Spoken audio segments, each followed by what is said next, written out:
Hello students, course lecture series of renewable energy technology. We are going to start the module number 2.5 and the topic is solar energy advantages and disadvantages. Okay, let's start this. Okay, in the solar energy advantage, the first one is the saves money.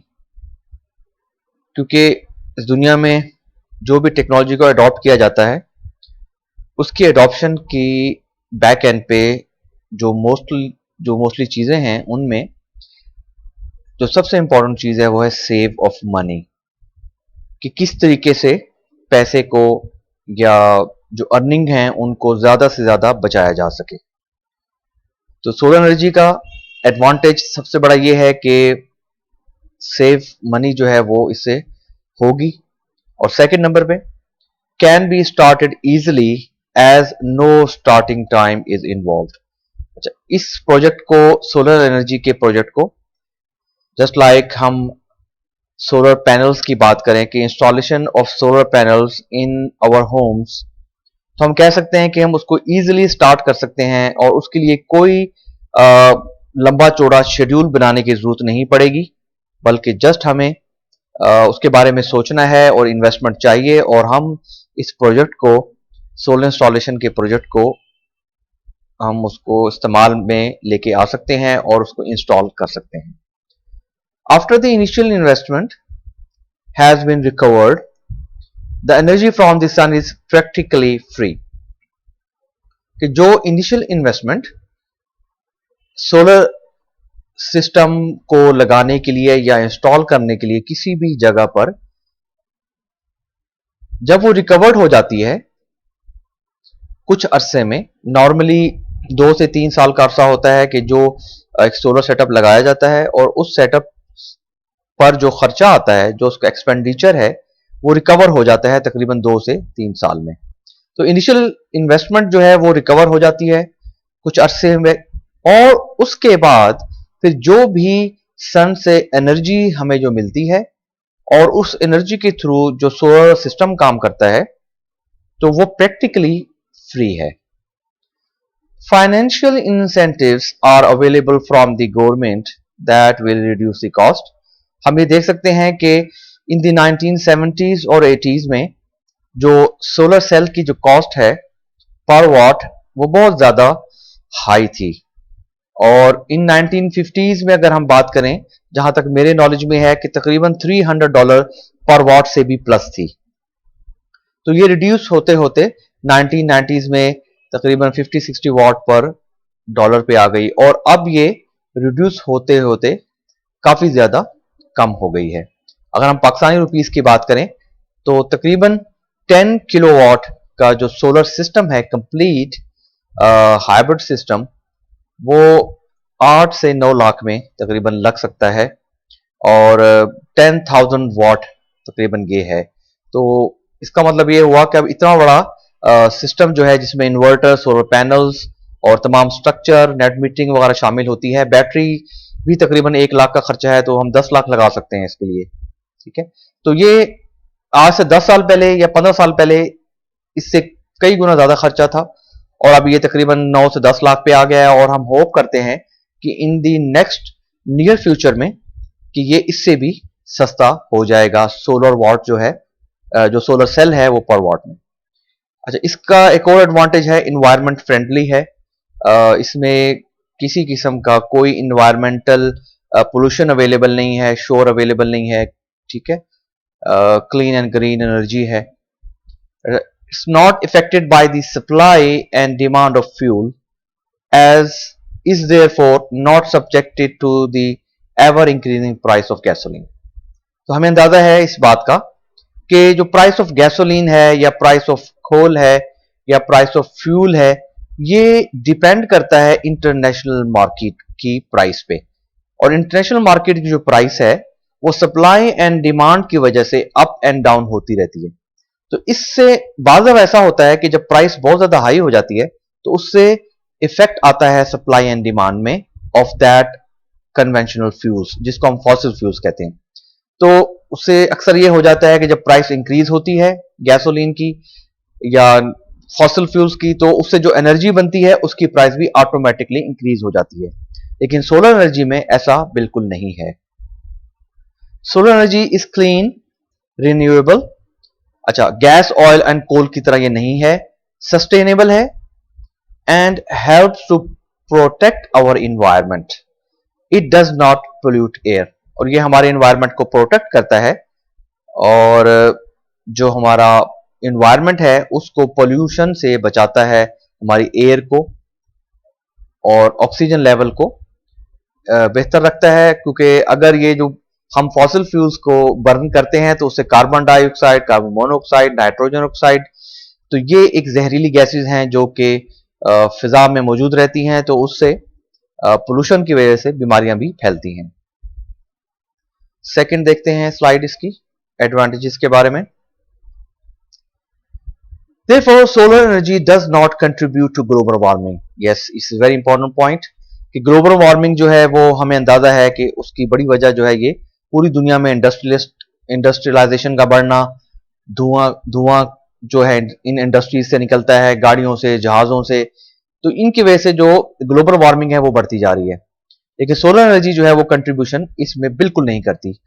अच्छा, add rain और smog, जो rain है वो acid rain जिसकी हम बात करते हैं, क्योंकि जब ये फिजा में या एटमॉस्फेयर में ये जो गैसेस अवेलेबल होती हैं और उसके बाद जब बारिश होती है तो बारिश होने से ये एसिड रेन कहलाती है, जो कि जमीन के लिए, फसलों के लिए नुकसानदेह है। और इसी तरीके से स्मॉग है वो भी इससे, सोलर एनर्जी से उसकी कोई कंट्रीब्यूशन नहीं है। It actively contributes to the decrease of harmful greenhouse gas emissions by not using any fuel, क्योंकि किसी किस्म का भी कोई फ्यूल जो है वो इसमें इस्तेमाल नहीं होता, तो इसलिए जो भी हार्मफुल ग्रीन हाउस गैसेस हैं वो उसकी कंट्रीब्यूशन बिल्कुल भी नहीं होती। Solar energy does not contribute to the cost and problems of the recovery and transportation of fuel और the storage of the radioactive waste. अच्छा, इसमें ये एडवांटेज और ये है कि कुछ जो कॉस्ट है वो क्या होता है, वो ट्रांसपोर्टेशन ऑफ फ्यूल के लिए इस्तेमाल होती है। जस्ट लाइक अगर ये फ्यूल जो है ये किसी एक पॉइंट से या एक पोर्ट से, जहां पर ये लंगर अंदाज होता है, या आकर जो ऑयल का टैंकर है, बड़ा जहाज, वहां से उसको निकाल के उसके बाद उसको ट्रांसपोर्ट किया जाता है मुल्क के, कंट्री के डिफरेंट एरियाज में, तो वो जो फ्यूल की ट्रांसपोर्टेशन कॉस्ट है वो भी बचती है सोलर एनर्जी के इस्तेमाल करने से, क्योंकि ये कॉस्ट एक एक्स्ट्रा कंट्रीब्यूशन है। ठीक है। और दूसरे नंबर पे कि जो रेडियो एक्टिव वेस्ट है, जो कि न्यूक्लियर पावर प्लांट में जो वेस्ट निकलता है, ठीक है, यूरेनियम के न्यूक्लियर फिशन और फ्यूजन की वजह से जो उसका जो स्टोरेज है, इसको भी ट्रांसपोर्टेशन करनी पड़ती है, इसको यूं कह लें कि सही तरीके से इसको डंप करना पड़ता है, ठिकाने लगाना पड़ता है। तो ये सारी चीजें सोलर एनर्जी की कंट्रीब्यूशन में नहीं आती। लो या नो मेंटेनेंस, बहुत हल्की मेंटेनेंस है या बिल्कुल मेंटेनेंस ना होने के बराबर है। अच्छा, सोलर प्लेट्स में तो बिल्कुल मेंटेनेंस की जरूरत नहीं होती। बाज़ दफा ऐसा हो जाता है कि इन्वर्टर जो है उसमें अगर कोई प्रॉब्लम आ जाए तो उसकी मेंटेनेंस की जरूरत पड़ती है। Overall very very low maintenance, this system is required very low maintenance. Solar energy systems are virtually maintenance free and will last for decades. तो ये बिल्कुल सही बात है कि डेकेड्स तक जो है इसकी आउटपुट जो है वो मिलती रहती है और वेरी लॉन्ग लाइफ है, as solar panel last over 30 years. जो मोनोक्रिस्टलाइन है वो तकरीबन 30 ईयर्स से भी ज्यादा या 30 ईयर्स तक काम करता है, और उसकी जो एफिशिएंसी है वो बेशक थोड़ी सी लो हो जाती है, लेकिन आउटपुट जो है वो मिलती रहती है। और इसी तरीके से जो पॉलीक्रिस्टलाइन है वो तकरीबन 25 ईयर्स तक उसकी वर्किंग जो है वो अवेलेबल होती है। हाईली रिलायबल है, मतलब ये अनरिलायबल नहीं है कि मैं इसमें सप्लाई की बात नहीं करूंगा, मैं एज ए होल इक्विपमेंट की बात करूंगा कि एज ए होल इक्विपमेंट जो है वो जो एक इस्तेमाल किया जाता है, जो प्लेट्स इस्तेमाल की जाती हैं उसमें जो सिलिकॉन सेल्स लगे होते हैं वो रिलायबल होते हैं। ऐसा नहीं है कि उनको इंस्टॉल करें और कुछ अरसे बाद जो है वो सेल्स डैमेज हो जाएं या वो बिजली बनाना बंद कर दें, ऐसा नहीं है। ये हाईली रिलायबल होते हैं, और खास तौर पर जो टॉप की कंपनीज हैं वर्ल्ड में वो ए ग्रेड सोलर पैनल्स की जो प्लेट्स हैं वो तैयार करती हैं, जिनकी क्वालिटी और रिलायबिलिटी बहुत ज्यादा बेहतर होती है। Once install there are no recurring cost. एक दफा जब इंस्टॉल हो जाता है तो दोबारा उसके ऊपर इंस्टॉलेशन की जो कॉस्ट है उसकी जरूरत नहीं पड़ती। इंस्टॉलेशन के बाद रिकरिंग कॉस्ट की भी जरूरत नहीं पड़ती। दे ऑपरेट साइलेंटली, ये सबसे बड़ी इंपॉर्टेंट पॉइंट है कि किसी किस्म का कोई शोर नहीं है और क्वाइटली जो है वर्क करते हैं। हैव नो मूविंग पार्ट्स, कोई मैकेनिकल सिस्टम इसमें इन्वॉल्व नहीं होता मूविंग पार्ट्स का।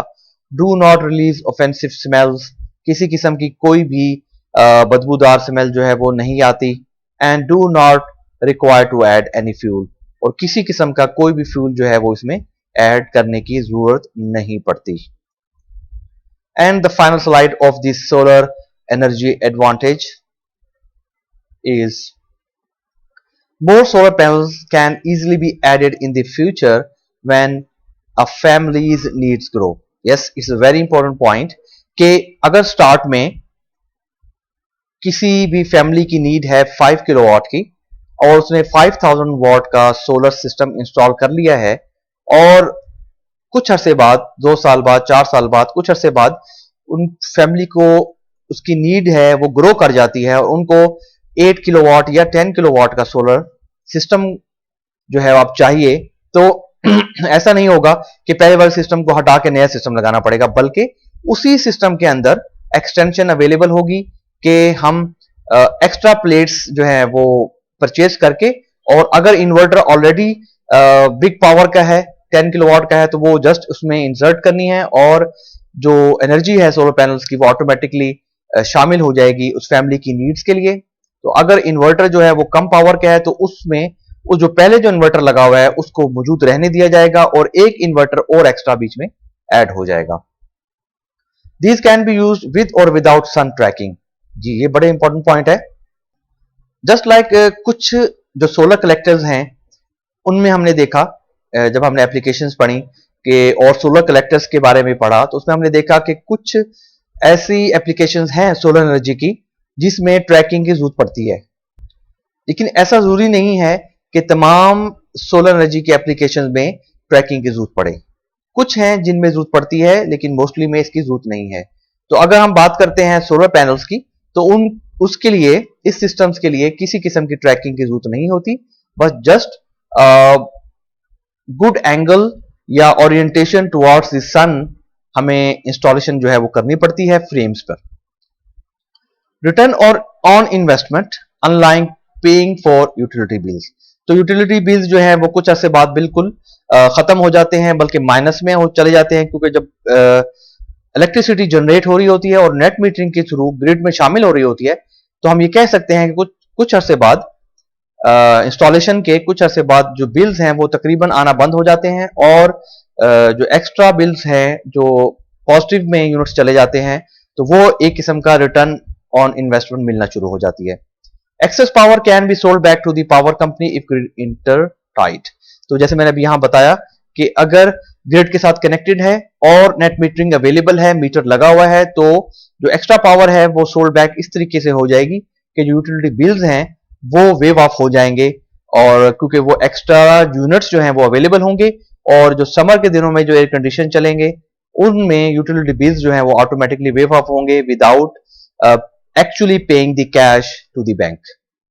Creates jobs by employing solar panel manufacturers, solar installers, etc. and in turn helps the economy. Yes, इससे currently मैं खुद इस बात का बड़ा गवाह हूं कि मैंने पिछले 5 से 7 सालों में मेरे बहुत से ऐसे स्टूडेंट्स हैं जो कि सोलर इंस्टॉलेशन की कंपनीज में काम कर रहे हैं और कुछ ने अपनी पर्सनल सोलर की कंपनीज जो हैं वो डेवलप कर ली हैं और वो उल्टा जो है खुद तो काम कर ही रहे हैं, साथ में हेल्प भी कर रहे हैं इकोनॉमी की, और लोगों को जो है वो जॉब सीख कर नहीं बल्कि जॉब प्रोवाइडर्स बन रहे हैं। तो इस टेक्नोलॉजी की वजह से, सोलर एनर्जी टेक्नोलॉजी की वजह से, मैन्युफैक्चरिंग की वजह से, इंस्टॉलेशन की वजह से और इससे इकोनॉमी जो है वो बूस्ट हो रही है। अच्छा, सोलर पैनल मैन्युफैक्चरर्स के हवाले से अगर मैं बात करूं तो अब पाकिस्तान में भी सोलर पैनल के जो मैन्युफैक्चरर हैं वो अब करंटली मैंने एक न्यूज सुनी थी कि यूईटी लाहौर या यूईटी टेक्सला के जो में कंपनी है जिन्होंने लोकल जो है वो सोलर पैनल जो है उनको मैन्युफैक्चर करना शुरू कर दिया है। Safer than traditional electric current. तो जो हमारे पास डायरेक्ट जो अवेलेबल होता है करंट वो एसी सप्लाई होती है, और हम ये कह सकते हैं कि वो निस्बतन ज्यादा खतरनाक है।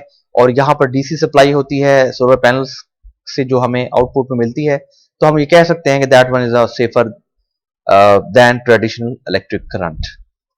तो अब इनकी कुछ सोलर एनर्जी के कुछ डिसएडवांटेजेस की बात कर लेते हैं, क्योंकि दुनिया में ऐसा कोई ऐसी टेक्नोलॉजी नहीं है कि जिसकी सिर्फ 100% एडवांटेजेस ही हो।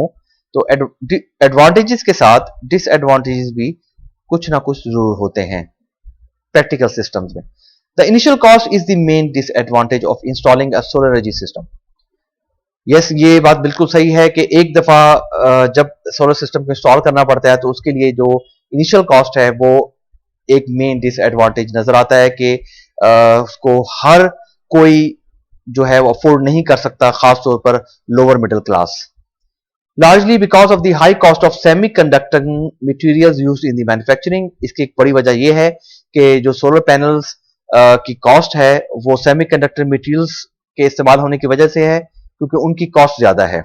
प्लस एक बात और इसमें ऐड कर दूं कि प्लेट्स की जो पर वॉट प्राइस है वो तो निस्बतन वक्त के साथ साथ कम होती जा रही है, लेकिन इनके साथ साथ और चीजें भी हैं जो कि ऐड होती हैं, और वो उसका स्ट्रक्चर है जिसपे इन सोलर प्लेट्स को माउंट किया जाता है।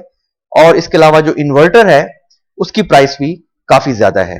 तो 10 किलोवाट का जो एक इन्वर्टर अच्छी कंपनी का पाकिस्तान में अवेलेबल है हाइब्रिड टाइप का, तो वो तकरीबन 1,80,000 रुपए का है ओनली इन्वर्टर फॉर 10 किलोवाट। तो हम उससे अंदाजा लगा सकते हैं कि सारी चीजें मिलके जो इनिशियल कॉस्ट है उसको काफी ज्यादा बढ़ा देती हैं। The cost of solar energy is also higher as compare to non renewable utility supplied electricity.